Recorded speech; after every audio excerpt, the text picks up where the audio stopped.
well, SSH, everything is under SSH.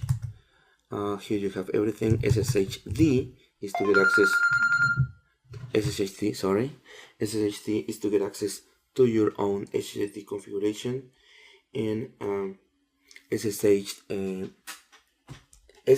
without D has access to SSH client. So here you can configure whatever you have in your SSHD server. That's pretty much it.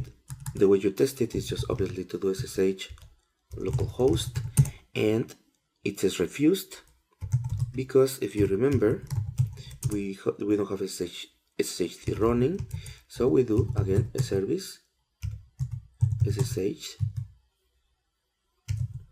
start. Now we can do else we can see it is running now, SSHD,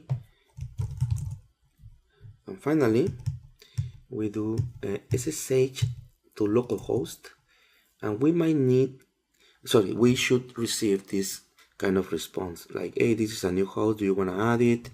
You say yes, and you get a prompt. If you don't get this, there is a problem and you might need to reconfigure the server, but hopefully it's not.